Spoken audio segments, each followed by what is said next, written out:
अलिक कम रहेछ नि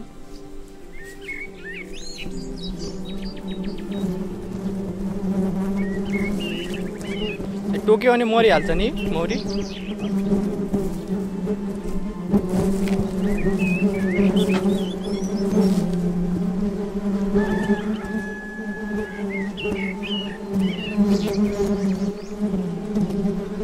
यसरी पो बस्दो रहेछ है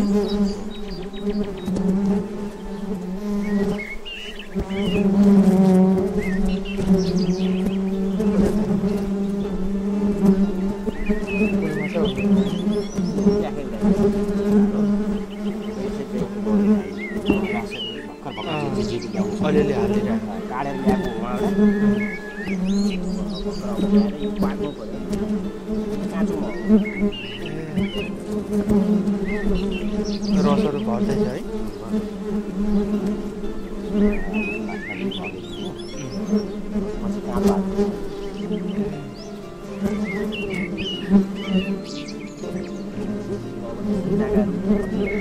रानी उरी अन्त सबै उड्छन् भन्छन् नि रानी उड्न दिनु भएन राम्रो व्यवस्था यो चाहिँ मर्छ नि यो पाकेको भयो डक्टर लगाइसकेपछि सेतो भए नि यो चिल गरेर भगाइ बाँधिसक्यो यो पोला छोडेको पोला हो रानी कोठी भनेको यो हो कुन यहाँबाट रानी जन्मियो होइन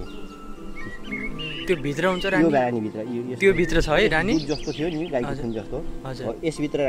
रानी थियो जन्मियो अब यो मेड भइसक्यो बाल लागिसक्यो छुट्टै हुने रहेछ नि बस्ने ठाउँै छुट्टै हुने रहेछ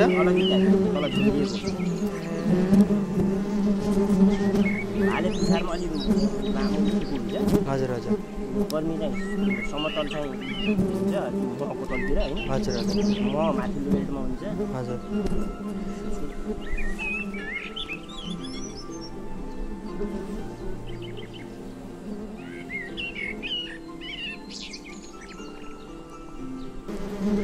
गानी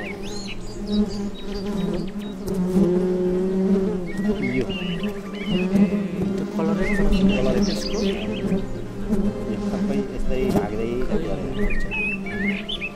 म त्यसलाई एक्टिभ भएर ढाकिदिन्छ कि त्यो रानी त्यसो कलरै फरक हुने रहेछ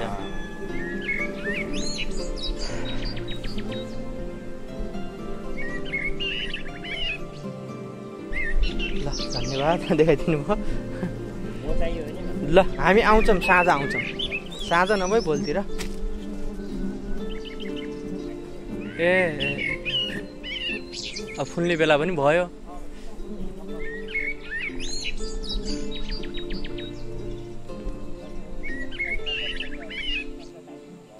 हजुर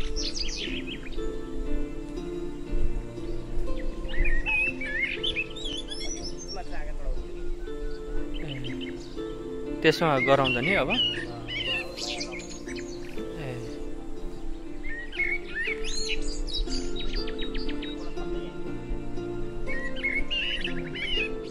वहीँ पारीसम्म रहेछ है वहीँ पारीसम्म कति 65वटा भन्नु हो नि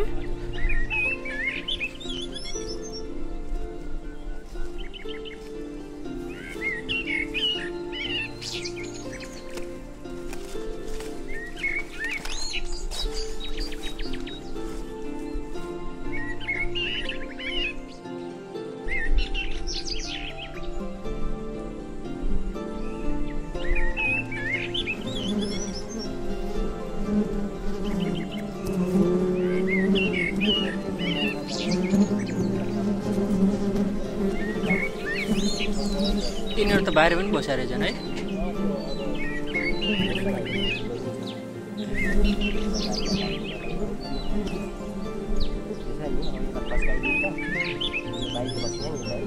यो चाकामा आउँछ ऊ ठाउँ नभएर पनि होला है ठाउँ चाका पुग्यो हुन्छ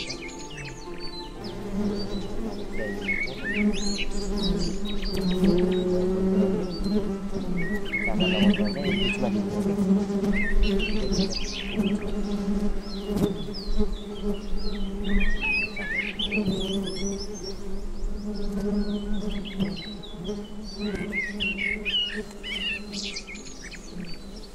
राजु त यहीँ जान्न होला नि बाहिर भित्रै यहीँ बस्छ राजु त भित्र